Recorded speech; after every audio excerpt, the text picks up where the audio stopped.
am well. I welcome you all on behalf of BPNI Maharashtra, UNICEF Maharashtra, and Nutrition Bureau of Government of Maharashtra. Today is really an auspicious day for us. I will tell you why. Number one, because we have for our seventh meeting, internationally well-known the breastfeeding advocate and teacher over here to address us. And today also Guru Purnima Day. Anwar Bhai, Guru Purnima is the day when we pay respects to our teachers.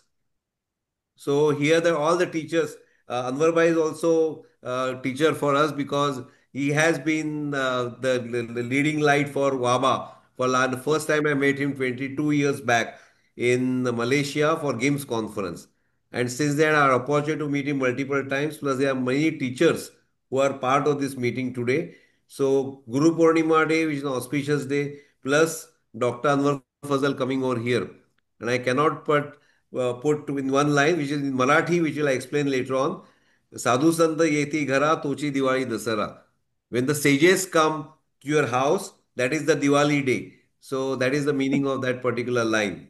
So coming back to our speaker, Dr. Anwar Fazal, uh, his introduction is so multifaceted, but it's very difficult to say where do I start. So I might take help of my screen. Normally, I don't do that for speaking out on this particular platform. Uh, he got educated in I think he got educated. His post graduation was done in education, and while he was a student, his current traits were seen. He was president of Malaysian Students Association. And then he was professor at Institute of Science in Malaysia and plus Islamic International Institute of Malaysia at the same place. He has earned multiple awards and the best known award is Right Livelihood Award, which is considered to be alternative Nobel Prize. He has been decorated with honor from UNDP, United Nations Development Programme, as well as from La Leche League International. Now, as far as his work is concerned, his work has always focused on civil society movement related to health, education, human rights, and peace. And through these activities, that led to the formation of IFAN, then PAN, that means Pesticide Action Network, HI, that means Health International, I think Health Action International, and of course then to the formation of WABA. So we have a person in front of us was responsible for formation of all these international organizations which are well known and which have worked in the field of health, education, environment, and peace. Now coming to some more of his introduction, he has been written many books, plus he has given preface to many books which we already know. So I don't think so. I should go into the details of his entire activity because otherwise I would have taken some part of his speech. We are going to hear from him is his journey through all these steps which are right from student days right up to today, and why this particular topic is important for today because World Breastfeeding Week is almost near the horizon. And it was WABA who first, I think Dr. Anwar Bhai in 1991, that was the first the World Breastfeeding Week was celebrated. And the World Breastfeeding Week call is given by WABA. And here we have in front of us the person who formed WABA, who nurtured WABA to its present credit. So over to you, Anwar Bhai, for your pulse of wisdom, which we'll be hearing from you. Thank you, brother. Thank you, brother. Um, let me say first, citizens of the universe, children of Mother Earth, brothers and sisters. Let me say Assalamu alaikum to you. May peace be on you. And when I talk of peace, I talk of peace at three levels. That's peace within ourselves, peace with other people, and peace with Mother Earth. Mother Earth. My own journey began with the breastfeeding movement. I was a breastfed baby. 1941. That was 6 months just before World War II. That time, I was the eldest son, eldest child that time, and breastfed. So my engagement in the breastfeeding movement has been from being breastfed and from being a family of breastfeeding children. We had six other children, brothers and sisters, together with me. My own journey began in a little village where we had uh, to learn about taking water out of a well. There were just four major houses and a little village around, and a river at the back of the house. To have your bath, you jumped in the river and you bathed. As a little kid, you played. You played on the ground, the wet grounds, and very often you ate a little bit of mud. In that was interesting, just connecting with nature, because there was no contamination in terms of chemicals and so on. Even that little mud, some scientists have shown that actually they build your immunities, which is fascinating to learn. Uh, Having a well to take water also taught me very early from age 2 about the importance of water. We shared that well with another family, who was a Chinese family, uh, and our houses had a partition over the well. So they took the well water from that side, and I took the well water, we took the well water from this side. And I learned a lot of things in just trying to get water out of the well. How to throw a bucket into the water at such an angle that it turns, and then you can suck the water in. At the same time, I learned that, but the little boy next door was also very interested. And he decided also to try and follow me. And then we found that what we enjoyed was banging our buckets together and playing a game together, which again, created a kind of creative joy in there. Of course, we were punished by our parents instead of taking out water, having fun, because very often the two buckets got stuck and wound up together until they were very difficult to undo. Yeah, in that. But each of those things were memorable lessons. Staying next to a river in an environment, sharing, having the challenges of soil and water, living in a time in the world when also there was war going to happen. And what was very interesting, this is what my mother told me, and I never forgot this, that when the Japanese invaded Malaysia, that time, it was in December 1941, I was 6 months old, still being breastfed by my mother. When they heard that the soldiers were coming, they actually came down from the north near where I was. I was in the north of Malaysia near the border with Thailand. And they had come from that side. And the soldiers actually passed our village. And the men had gone to hiding in the way. They left the women in the house at the back and told them just remain, in the place, because the Japanese soldiers may feel if they see men, they treat them as soldiers and just shoot and kill them. Yeah, and they banged the door, and then they saw there the women. There were three women there with three children, four children. Yeah, me being breastfed, and they just looked and they closed the door and walked away. Yeah. So I was thinking, my God, when my mother told me the story here of how I passed through that particular kind of unknown danger at that time, it tells you also what life can be with so much sometimes violence in going on outside, which we have to deal with in various ways. But that journey went on. We decided that we should move to another town, and it's a town where actually there were also a large number of people from India. India at that time was also a colony. It was a town called Taiping. And the town of Taiping, it means everlasting peace. Everlasting peace, Chinese Taiping. And it was decided to be formed because that area was a world tin mining capital. And tin mining with the tin cans and then the aluminium things that we're building on had become one of the world's leading products that actually made our country very rich. So that town was started to mark peace, and it was a town that uh, um, where two groups who were competing about metal, the metal, and they aligned with local rajas, as you have in India too. So these were overseas Chinese who had come there for business opportunities, just like multinational corporations sometimes, coming there. And they had made partnership, but there were two rivals, and they were fighting with each other.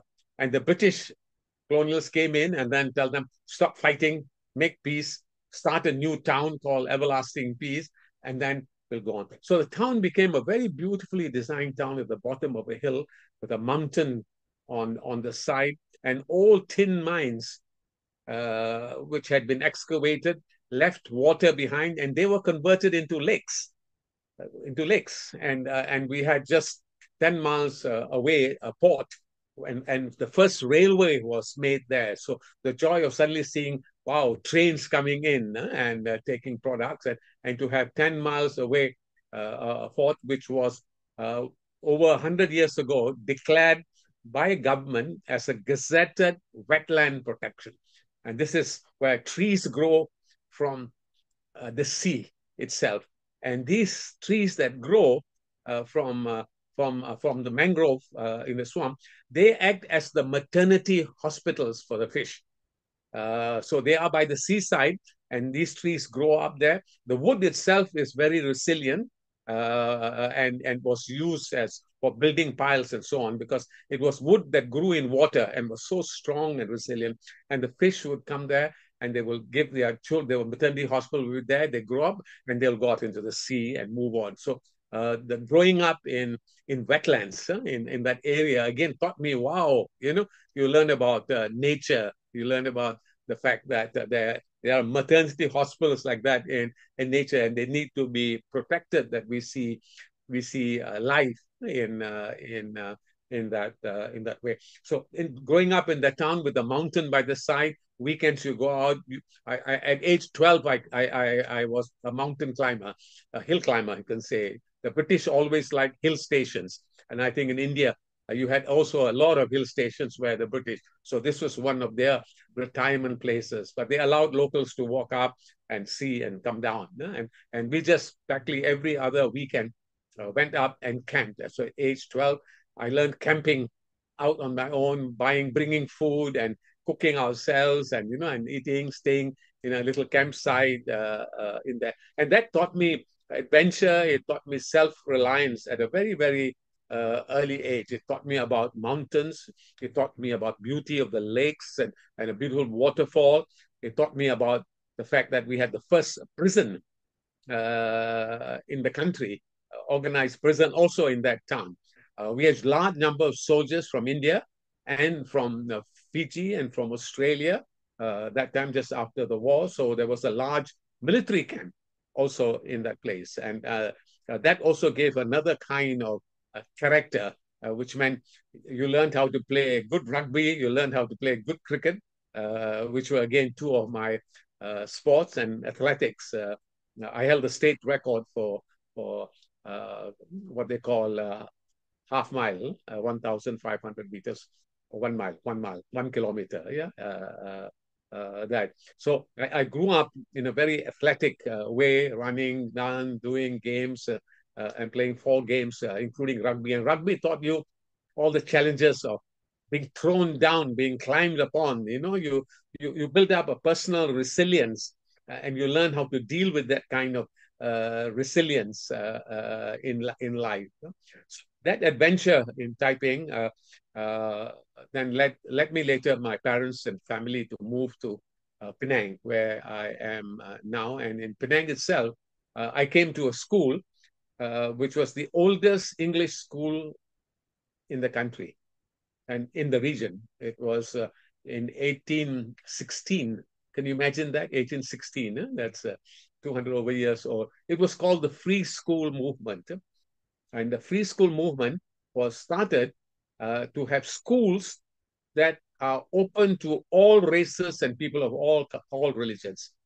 So it was wonderful then to move into an environment where there was a school that has a name for free for to all people, free to all communities, free to all religions. And I grew up there and really had wonderful a joy of growing up in again a township, which was described by a visiting British governor as a place which he had never seen before, with more colors, more creeds, more customs, with mountains, with people from 40 or 50 nationalities, a very cosmopolitan place because we were a free port.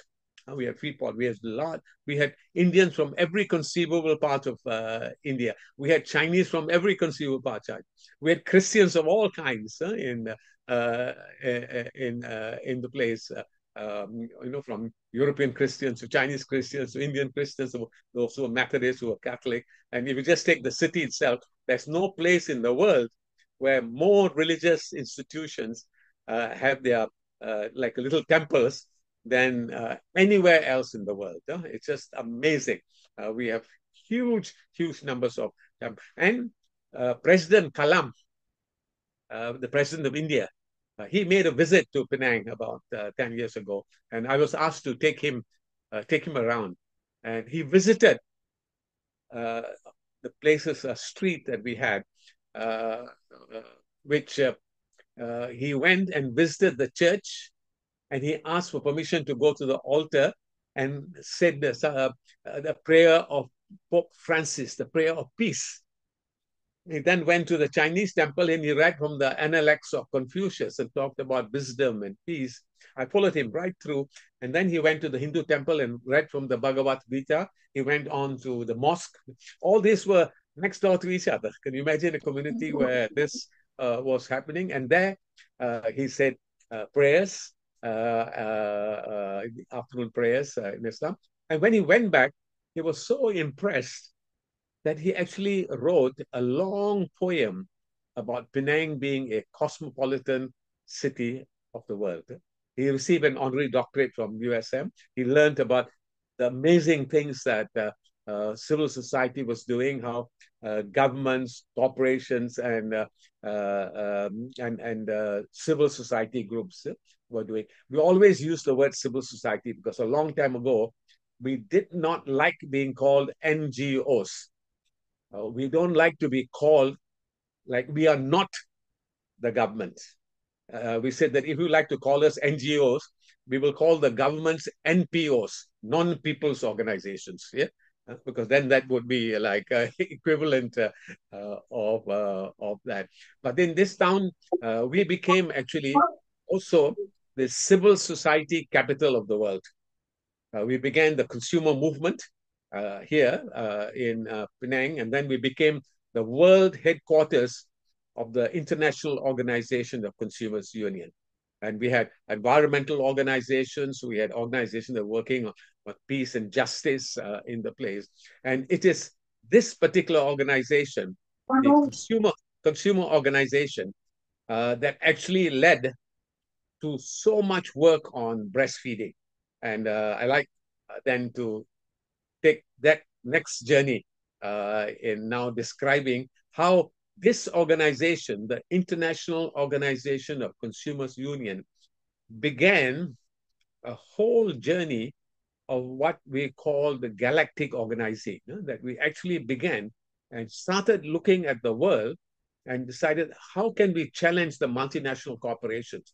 Everything that is being done, was being influenced by them. Even in a place like Penang, we were a center for multinational corporations. So there were electronic companies all over the world, from all over the world.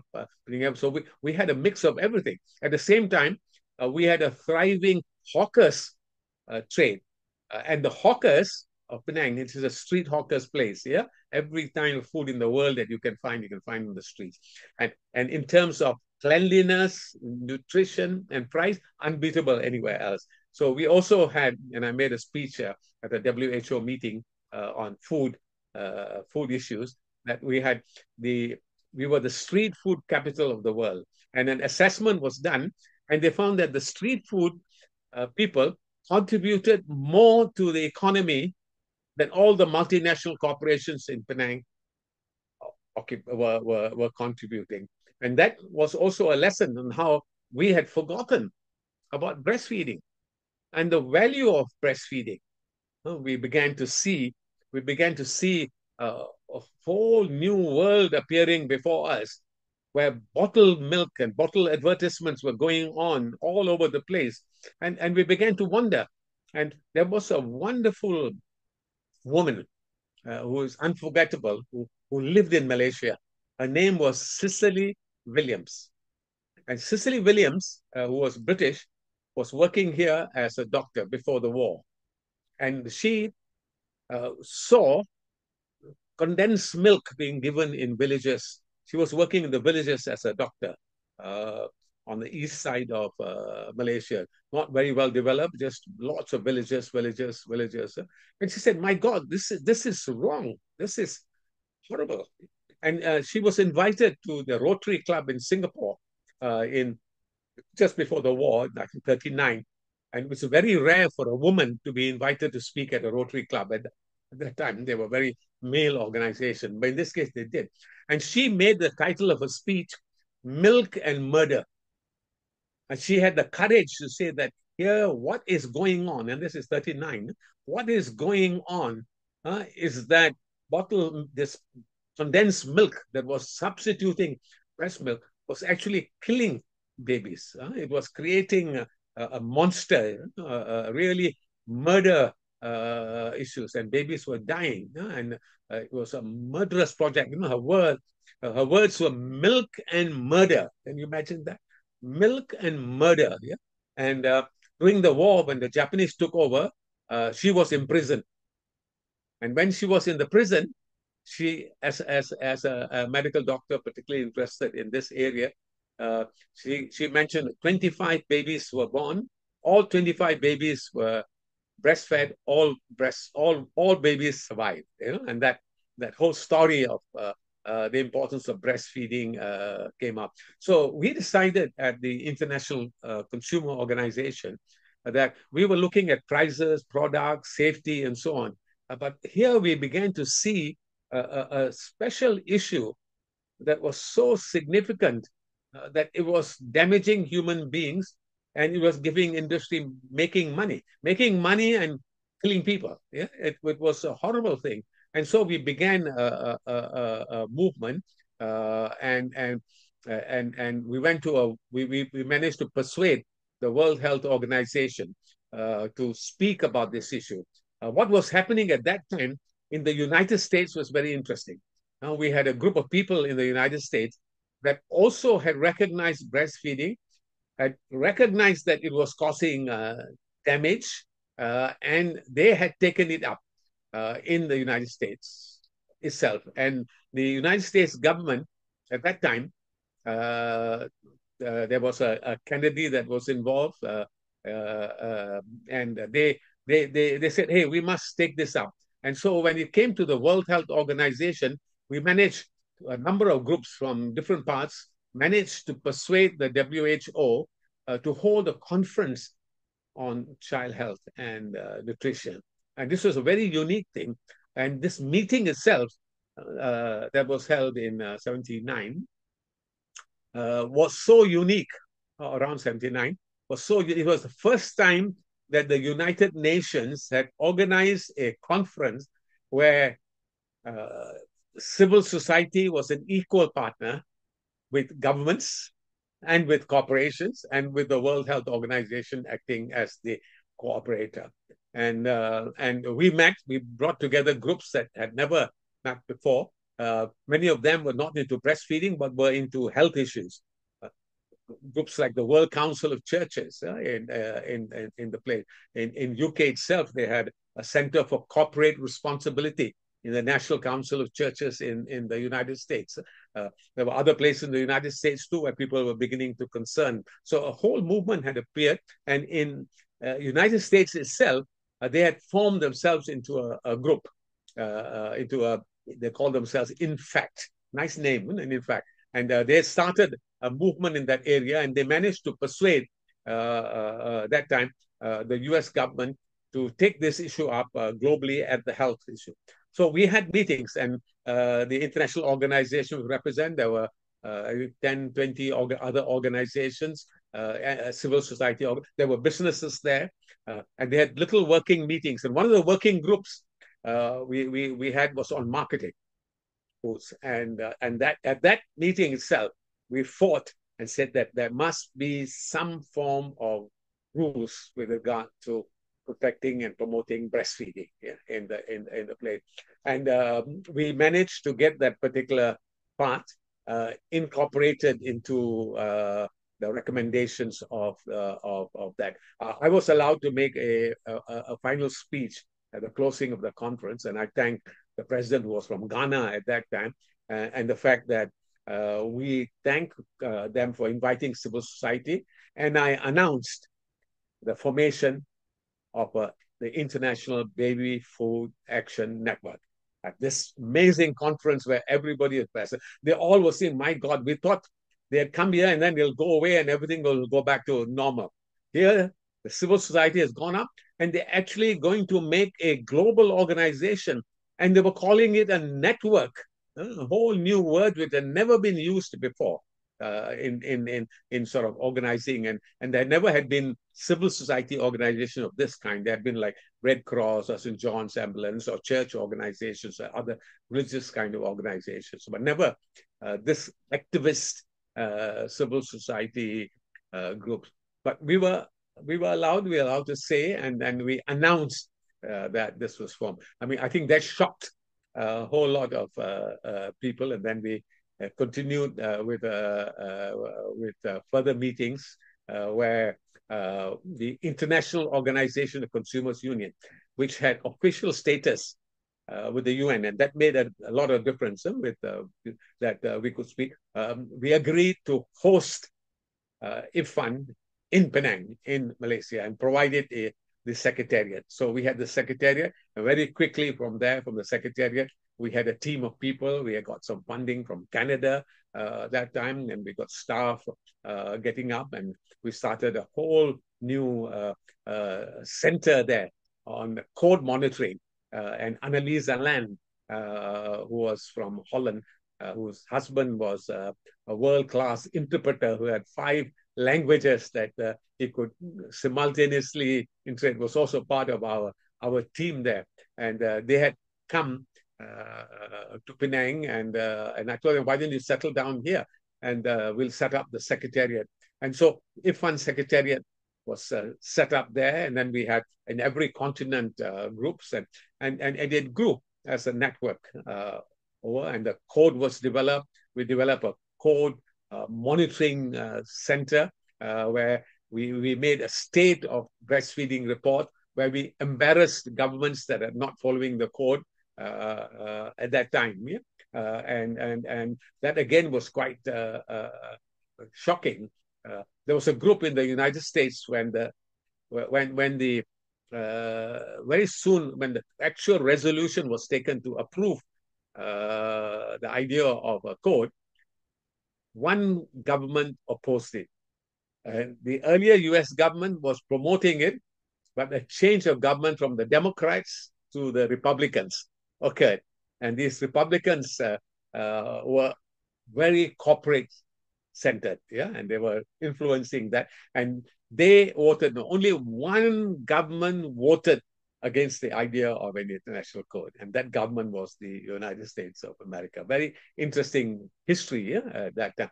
Of course, all the US civil society groups were angry, but it made their whole movement wanting to be even stronger. And they already had started what was the first global civil society boycott in the world. And they chose Nestle as the target for their boycotting. And the Nestle boycott campaign, again, one was the biggest civil society activism, you can say, on health issues. And it really embarrassed them and made them fears that we had the power of saying no to their products.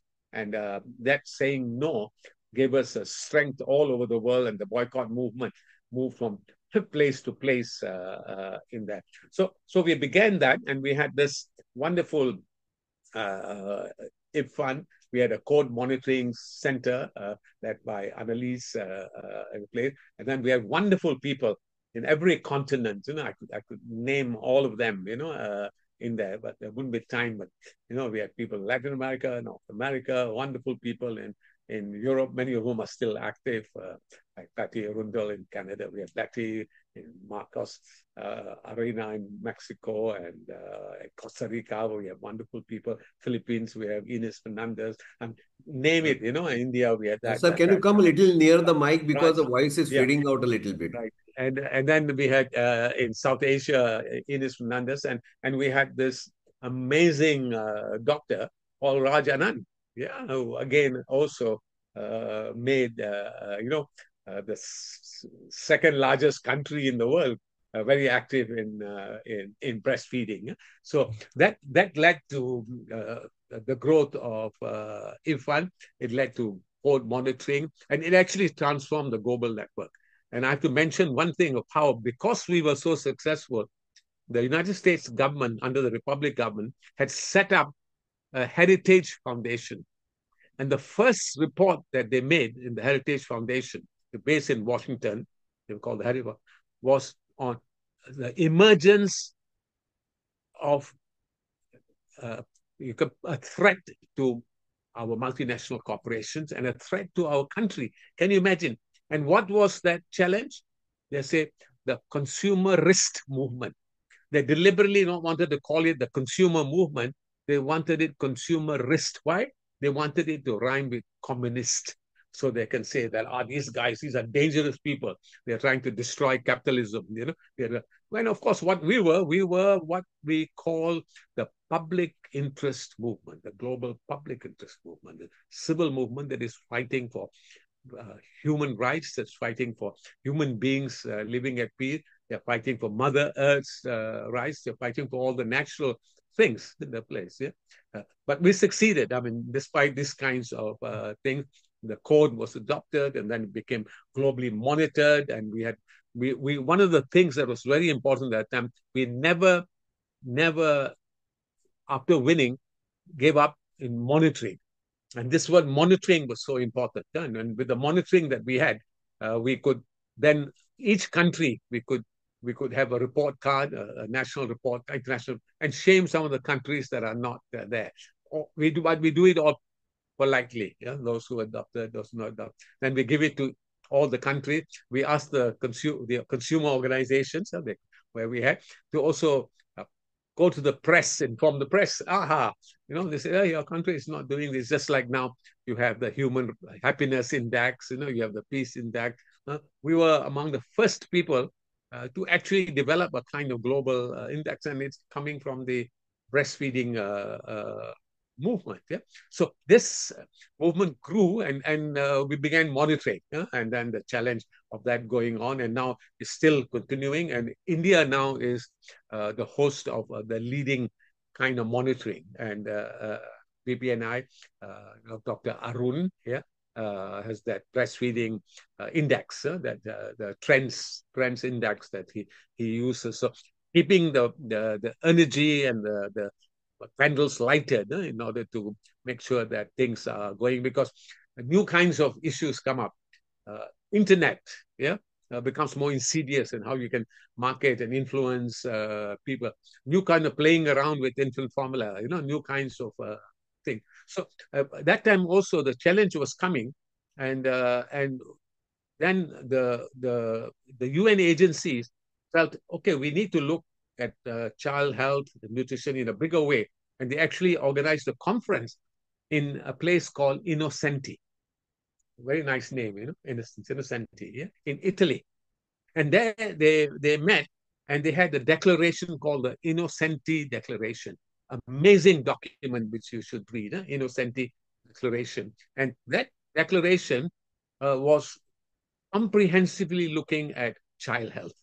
And breastfeeding was a constant, breastfeeding support was a constant. And the whole idea of protecting, promoting, supporting mothers, the three P's became very, very central to the movement. So when that was taken to the United Nations, one of the agencies, there were two agencies that were very supportive of us, WHO, UNICEF. But UNICEF played a very, very special and supportive role in the work on breastfeeding, very directly, because their job was children, UNICEF, whereas the other one was health. Yeah, so there were two kind of good dimensions that we had to deal with together, and they were so keen that after the Innocenti Declaration was adopted and there was a discussion on follow-up, said, why don't we do something now? You have the code, but obviously the problem of breastfeeding is larger than the code. Mega issues involved in terms of what he called hospitals. He called them the cathedrals of the health movement. They are the ones that control the things that if you don't take care of hospitals and you don't give them, make them active in this particular field. So the whole idea of the baby-friendly hospital initiative, and then how do we engage everybody? The whole idea of World Breastfeeding Week. And that's how at that time he said, let's form an organization that will take the lead on this area, in this area. And there were one or two of our members who were fantastic at that time. We started a charter, and we started the idea of a World Breastfeeding Week quite immediately, and said we will go. And then we decided, what shall we call the organization? Then we said, well, World Alliance. And the alliance is again a concept like a network. Alliance is a group of people getting together. Yeah? But you recognize the fact that there are different kinds of groups. And then again, the groups that got involved in there in the earlier meeting, including the Lache League, the Patient Management Academy of Medicine, a whole lot of other groups that were involved, including World Council of Churches and a number of other groups that were more in the public interest, working on the public interest. Yeah? And they said, let's go and let's start a new organization. And there was a meeting in the evening while we were there, and the founding day, of WABA, it's Valentine's Day. Yeah, we happened to be there, and then we decided on the World Alliance for Breastfeeding Action. The word alliance and the word action, very important. Alliance, a group of people together, and action means we must be doing things. We are not just talkers in the place. We must put practices in place. So, and we have the word world, that means we are global, and then we had breastfeeding, the word itself. And then the word WABA sounded very nice. And when we presented it to the head of UNICEF that time, who was a remarkable figure, he said, that's great, that's wonderful, you will have all my support. And UNICEF decided to give us the funding to carry out the first World Breastfeeding, to have a small secretariat. And so the secretariat was in the International Organization of Consumers Union for a short while. But one of the other things that happened at that time, I had ceased to become the president of the World Organizations after finishing my terms. And then I decided that at age 50, I need to move on. I'd been there for 18 years. Yeah. So I moved on, but I said, there's one thing that I would like to take out, because there were not that many people. We left IBFAN there, but we said WABA we will take out and let it be a different organization. So I hosted WABA in a family home that we had, and got one staff person, and when we just began the work. And one of the powerful things we did at that time was we asked for a whole lot of volunteers. and they come and give us a help. Say, we'll print a whole new brochure. Like, well, can you help us with this? And then we'll give you a little allowance. So from, I think, $10,000, that was what was given to us by UNICEF. We got a small secretariat, and the most important thing at that time was the fax machine, and internet had just begun. Internet just began in the 80s, and we had internet from that time. We were very good both at internet and with the fax machines, and our communication system, the world communication system, actually transformed, and that helped the government. That helped us challenge the multinational corporations. We could communicate with each other. We started a wonderful thing that shocked the world, that shocked the multinational corporations. We called it the Consumer Interpol. So if, for example, a certain kind of milk is banned in a certain country because they found some chemicals in it, the consumer organizations in that country would notify us in Penang at the headquarters of the Consumer Interpol. Then we will have a report and give all the technical details. All the information must be technical, must be things that have been supported by governments or legitimate organizations. And we put that, and then we send all the details about the issue to all our members in some 100 over countries in the world.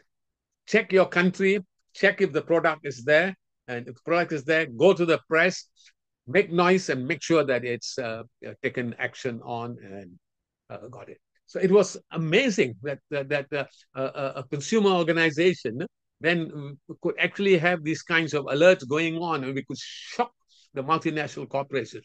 We had become even much more active, much more quicker than them, yeah? And they were not even organized as well as we were. And some of the corporations complained to the police Interpol and said that this consumer organization is abusing your name. Yeah. So Interpol connected with us and asked us to explain what we were doing. And you know what Interpol said? Anwar, you all are doing a better job than us. We are catching criminal persons. You are catching criminal products and services and telling the world, go ahead, we will give you full support. Continue using the name Consumer Interpol. So we had a great success in terms of power. And that's why for movements like this, in the breastfeeding movement, having local, national, global, yeah, linkages, and I call that, you could say, networking, or galactic organization, how do we get together and we work together in moving forward was very important. And one of the things also we learned that we must learn about the fact that we have the power of one is very important. If a single person up there using an example can really move it. There was one young person in Pakistan who did a movie, who actually attacked and exposed Nestle, and everybody wanted to take action against him and so on, but he managed to fight it, give the information to us. The whole world got to know about it, and then later a movie was made out of it. I think it was called The Tiger or something like that, in the place. How, again, one person having information can take action that can actually be transformational. The other is the power, one power of many. How can we always support each other and get together? And so our not networking grouping was very important. And we had to always make it light, participatory, and action-oriented. Because when organizations that are together become bureaucratic because no organized, we said no. When we started IBFAN, everybody, we said, now we would have to have people in charge. Everybody who was the best at doing a newsletter, do the newsletter for WABA. And the World Council of Churches took in charge. They had the biggest circulation in the world of a newsletter. So they put 2 pages inside about the World Breastfeeding Movement at that time, about IBFAN, until we could start our own letter. We wrote, it's called hitchhiking. We wrote. And this way, you can make a movement very strong just by riding, hitchhiking, and getting on. So the power of many, by forming networks, by creating them in such a way that they become very powerful. Very often, groups institutionalize them too much globally. And global organizing together is very more complicated. I mean, nationally, it's very simple. We have a family, we have a community, we can get together, we can call each other. But globally, we have all kinds of obstacles. So networks, we transcended everything.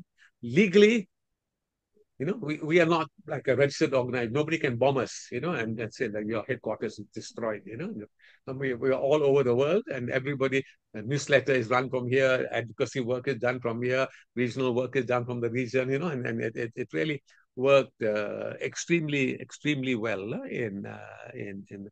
Then the third thing is about the power of success. Very often, many organizations that social movements and so on forget to celebrate successes. So we have to remember every time some things are done, remember them, celebrate them, giving award systems every year, doing something in there, doing books, because we found publications, cheap, simple publications, and the power of then creativity. A lot of our work that time, I mean, we had whole books, I could show one whole book just on graphics about breastfeeding. Can you imagine? A whole book, a whole set of postcards on breastfeeding, a whole collection of breastfeeding paintings. You can see some of them behind me. They were done by some of Penang's greatest artists. They do it for us, and then they give us permission. We make duplicates, we make cards, we make banners, and we send them. So the power of arts, the power of our movement. So even when we are discussing our logo, we didn't want a logo just that was words WABA. We actually had a picture of a mother breastfeeding, and very much like a Picasso picture. And imaging affects, the remembrance, the thinking, and the power of what exactly is involved. So the art and the creativity, in that. And other thing is always then the continued advocacy. Never think that once you've succeeded, you can slow down and say, okay, now it's okay. No. Every movement that has achieved things has to set up systems that will continue monitoring advocacy and looking at the changing environment, and based on the changing environment to begin to take on new issues. So if you follow the different kinds of issues that have come up, they have come up very important. One of the things that WABA and that protect, promote, and support breastfeeding worked out said, world breastfeeding is one power. The second power that is extremely important, is the whole issue of what you call, I use the word capacity building. Training people to have skills. Training people, the youth for the future. So one of the big programs that WABA had, and had programs somewhere in there was youth, into engaging youth in breastfeeding. And we worked very closely with Marta in Costa Rica on this, and we set up the first group of youth involved in breastfeeding. We said, aren't they too young to get involved in the breastfeeding? No, we said we could start getting them to think about health issues, their health. So training people about the code, training people about advocacy, training people on how to make change in society. You learn powerful skills in terms of how you can make the world a better place in that. So those kinds of areas, I can add one or two more. You can call them like the chakras, of that. That is also that knowledge, knowledge building. How do we make sure that knowledge is there? So the power of websites now, and now the greater power of videos. We were very deeply concerned about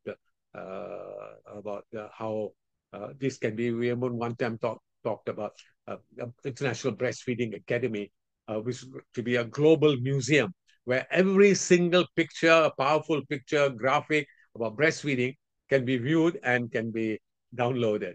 And we have already done a book for this. So one of these days, once we get maybe a volunteer that wants to do some internet work, we can get everything that you need to see. Now we've got the book already, and we can invite people to creatively give pictures. WABA did a very interesting competition. And this is, the piece of cloth where women weave and make designs and so on, especially while they are also breastfeeding and they're mothers, and they make that little like a handkerchief. I've forgotten the actual name. We actually had a global competition for the whole world for them to weave through these little things, but the theme must be breastfeeding. And it was amazing. We got, I think, about 60 countries taking part, and we have the whole collection of these nice, beautiful models. So all these things are there. We need to put all these type of things and use the creativity, the power of pictures, the power of words, the power of videos now, which can be so to actually set up.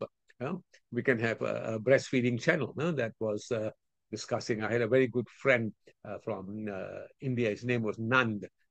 He set up what was that time a handphone which had like 100 over videos about health issues, and they could be shared.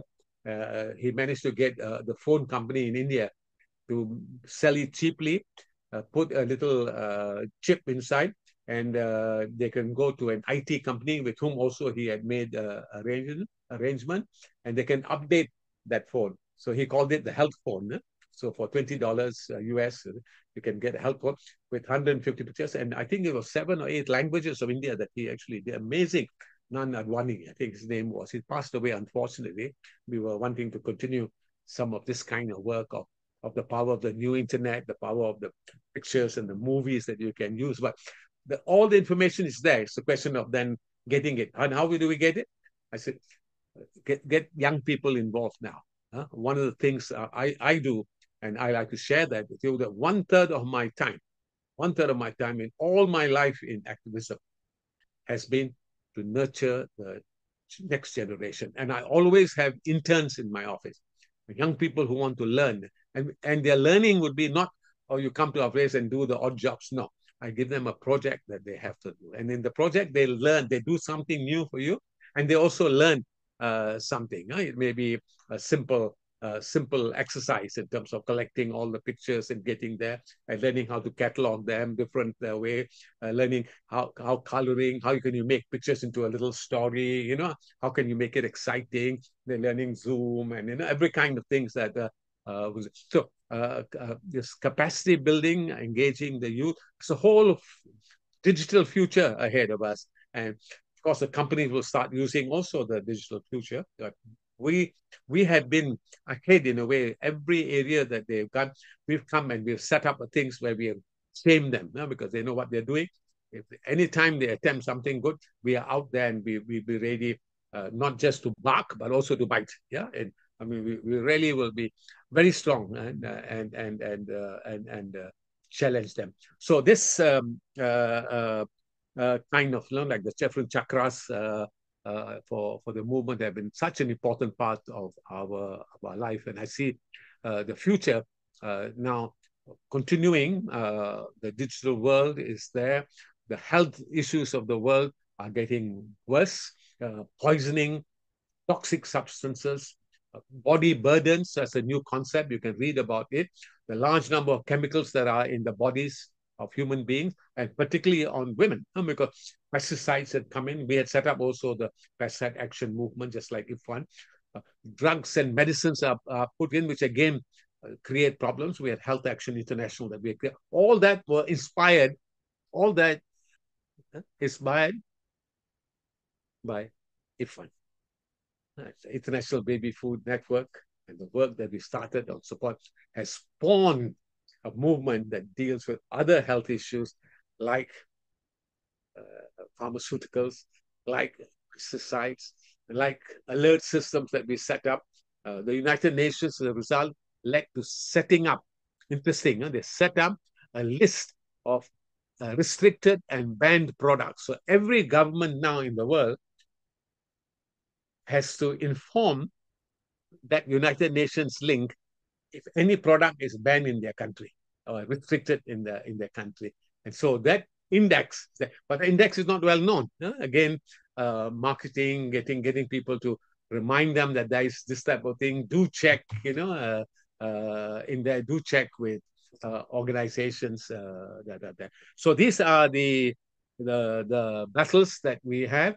Uh, I distribute quite a lot of materials, and one of the most wonderful materials that I do is that was inspired by Gandhi ji, yeah, and that is non-violent tactics. And a person called Gene Sharp, who also won the Right Livelihood Award. He's based at the Einstein Institute in the United States, I think in Massachusetts. And he did a book, 198 Methods of Non-Violent Action, of non-violent action, 198. And he lists all of them. And he's them in the book. Every single way of action that you can take is described through a story where that action was really taken. Yeah.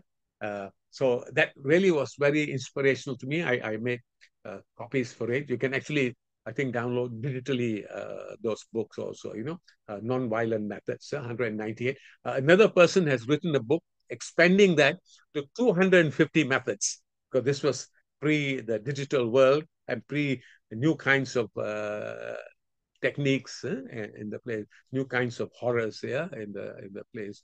Now when we see babies being killed, food being destroyed, and the whole lot. Some 200. So that's again a kind of movement, and a country like India, which inspired and set up the whole non-violent methods movement, the boycott movement. Again with their own traditional name in India. I can't remember. Satyagara, I think, yeah, in the play.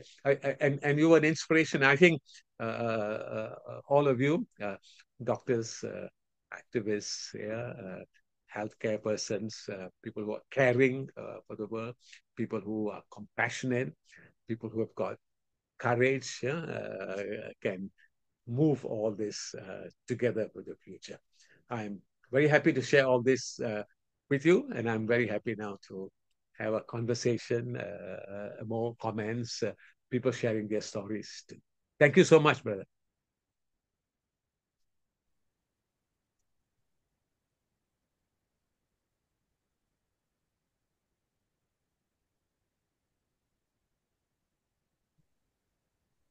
Sir, unmute.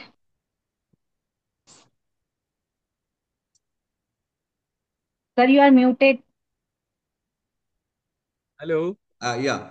I met Anwar Bhai first in 2002 and met him multiple times after that.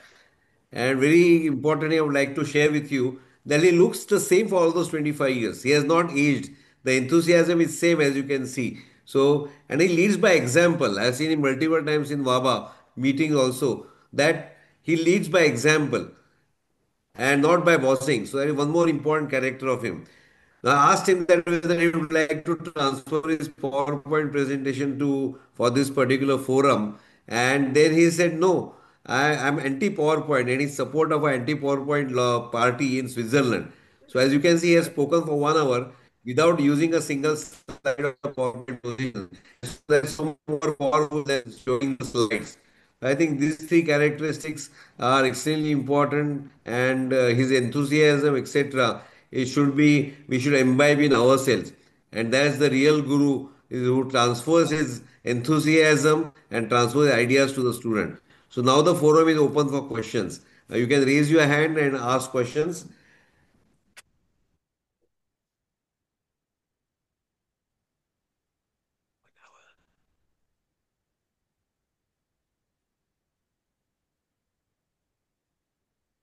I think One sir of the is things, sorry, go on. Yeah, but I also wanted to mention that anybody who has any questions and think can also contact me. I will ask my brother to give you all my email. Anytime, become my new brothers and sisters in the network, and I'm very happy to continue always the conversations with you. So we don't have to rush today. Today is like a beginning that I hope we will have that kind of networking, what I always call a love affair.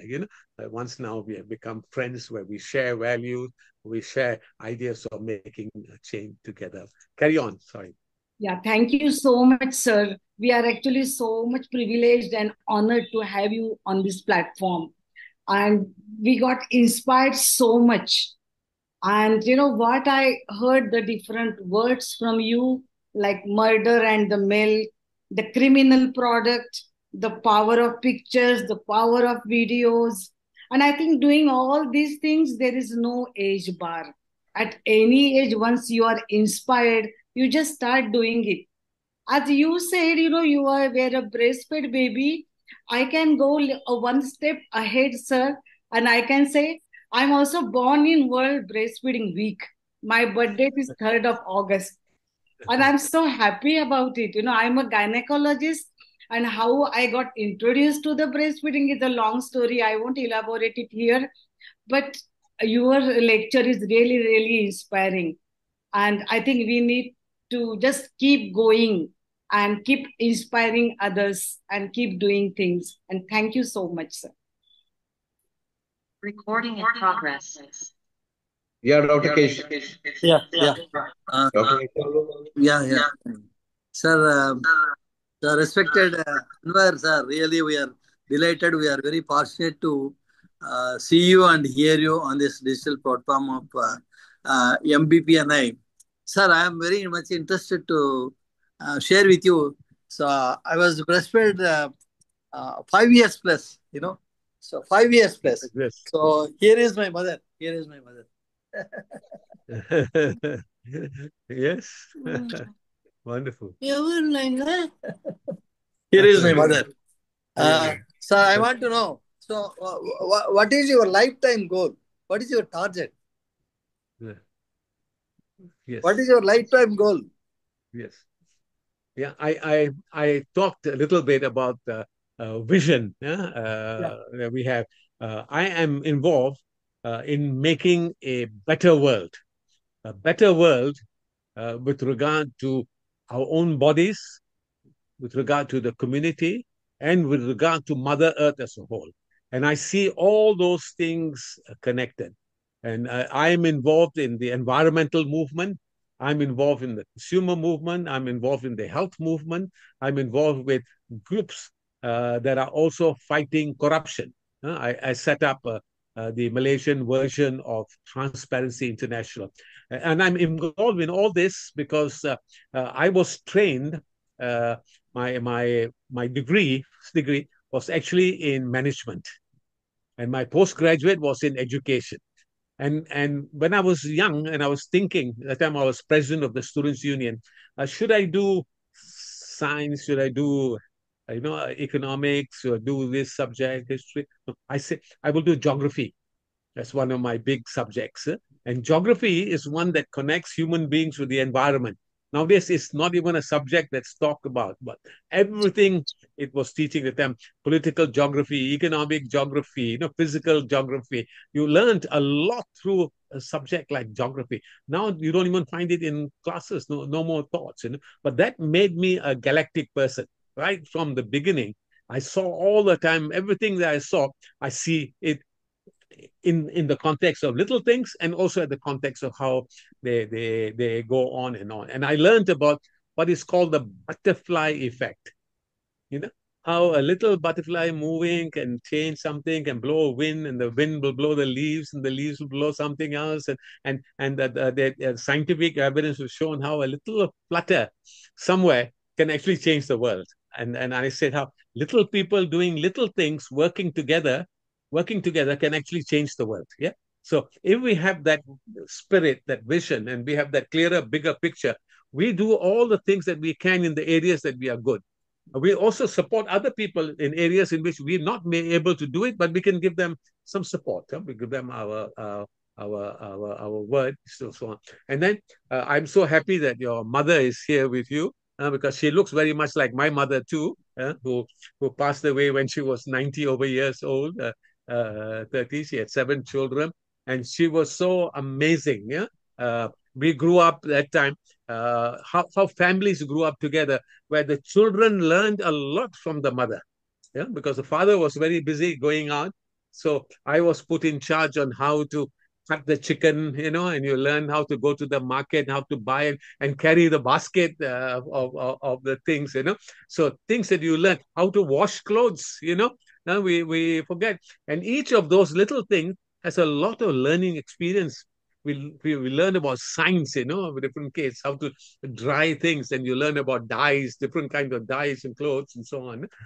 So learning from the mother, apart from the fact that they've been carrying me and they're so close to me, to me, they are, anytime there's any noise or something, the first thing you do is to hold your mother's leg. Yeah, in the place, yeah, or hold her sari, and her trousers. I mean, we're so much attached to mothers, huh? And it was a great life, that growing up, because the fathers were always too busy. Yeah, fathers. So learning from the mothers, their kindness, as well, looking also at the challenges that they face. Yeah. They've got the other irons to close and this to close and to clean. We forget the challenge of mothers, in the play. And then breastfeeding comes into, again, one of the things that they have to do in between. And I can remember when my brothers and sisters were also born, that she's carrying the baby, and then with the other hand she's trying to wash the things and so on. And occasionally we say, can we carry the baby, can we carry the baby. And so we also get exchange, yeah, in there. Yeah. Thank you, sir, for these words of wisdom. Every word and every line of yours was like pearls of wisdom. And, the fact that it's not always the scientific knowledge that you need. You need that practical experience. You need, what our mothers did. And that's what you emphasize, that little beginnings and little help will go a long way in breastfeeding. We're really honored to have you, sir, today. And as I said, that every word meant millions of messages for us. And we hope to follow it absolutely thoroughly with your words. Thank you once again, sir. Thank you. Thank you. Any more questions? Then please raise the hand. We still have 5 minutes more. Can I just unmute? Yes, yes, madam. Yeah, I just wanted to know, when was it told about milk and murder? Which was the year? Cecily Williams. Cecily Williams, 1939. 1939. She said We it have a is whole book. Kwashiorkor, milk and murder, and Kwashiorkor was responsible for this thing. Yes, 1939. What name you said? Cecily Williams. Cecily, Cecily Williams, and she's a medical doctor. Okay. We have a whole book on her. If you can send your note, I can give you the contact of, you can read part of it or the summary of it, about her life. And then if you really get interested in her also, I can even arrange to send you a copy with compliments from me. Okay. Thank you very much. Prashant, please you must be having the email ID, and then you can always send it to me so that Sure. I can ask. Sure. Yeah, Can because I make one comment? it was in 1939, but when I went into neonatology in the year 1919, what year? 72 to 74. And at that time, we were using bottles, and we have seen lots of babies dying, you know. So it was the 39, she has said, despite that it was like this in the year 1972. Thank you. Prashant, can I make Wonderful one comment? lecture. Yeah. Yeah, I met Dr. Abdul Fazal in Penang, HAI Health Action Initiative and IOCU meetings. So I came with Dr. Hathi from Bombay. Yes. So, and Bala from Sri Lanka also was there. Yes. And this thing. So it is a wonderful moment, and it was this thing. Your talk was illuminating. And I am a very great fan of Cecily Williams. I tell this story every time, Milk and Murder, and how she was fought against these companies. She was put in prison in a small box-like cage. Yeah. Mansi, you wanted to ask a question? You raised your hand. Mansi Shah, you have raised your hand. Do you want to ask a question? Unmute yourself and speak. Mansi, unmute yourself and speak. Okay. I think, Sir, yeah. Unmute yourself. You are not unmuted yourself.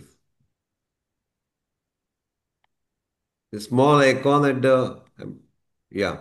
Speak out. sir, can I show the breast model which we have created? The knitting, sir has spoke about the knitting thing. Yeah, you can put the video on.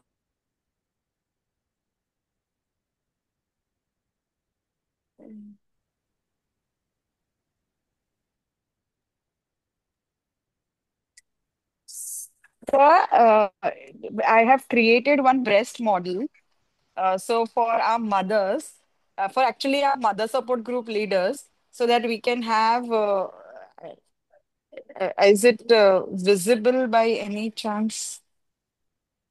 Uh, It's very uh, hazy. One second. Okay. Yeah, go a little bit further away so we can see the full model. Yeah, It that is has to be worn on the hand, and Sir has said it can be an IP, intelligent property. So I have identified few ladies now who can make it. So it's not like a one which has been like carrying in the hand. You can wear it on your hand, as Sir demonstrates it while doing a breastfeeding. Uh, so this is the one. So it's one second. So it has to be something like this.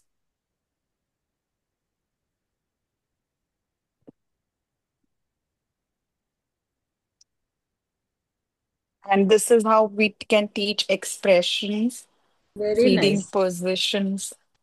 Yeah, Oh, great. very nice. Yes.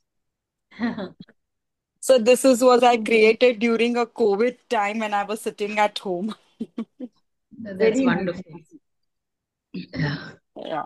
Thank you. it's very Okay. nice. I'd like Thank you, to get Mansi. Mansi, do you sell it?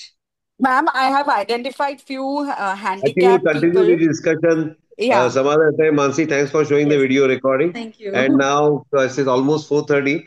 1.5 hours we are into the meeting. So I request our secretary of our BPNI Maharashtra, Dr. Sangeeta Jadhav, to give vote of thanks. So thank Sangeeta. you so much. Thank you each and everyone. And it was really a great pleasure to listen from the person who and its complete journey. And we are feeling very blessed to witness this journey from you yourself. And as we say, the Guru is aspiring, Guru is inspiration, and the Guru is everything. And we can see this today. And till now, we used to just tell these stories. Dr. Prashant Gangal sir used to tell us the breastfeeding moments. Every time he used to tell, but it is a great pleasure to listen it directly from you, sir. And we are feeling really blessed to have you on this platform. And I would be very grateful for this moment. And this is a picture to be captured, sir. Screenshot, we forgot to take the screenshot of it. And sir has put some link in the chat box, so that those who have forgot to ask the question or didn't get the time to ask the question, they can directly ask on that link. Or any feedback if you want to share, you can share on that link. So we would be and this that too on this occasion of World Breastfeeding Week. So really the words are feeling short for me. And I really appreciate and thankful to you from bottom of my heart. I am also thankful to all the delegates who have attended this and become a part of this breastfeeding moment, at least to listen this breastfeeding moment. And even I will be thankful for the nutrition mission, UNICEF and WABA for that, Dr. Prashant Gangal sir and the whole BPNI team. So thank you so much. Yeah. Okay, sir. Thanks once again. So We call joy it a to day, have right? all of you Bye. as a family, as Bye my family. bye. Good night. Yeah. Good night, Thank all you, of you. sir.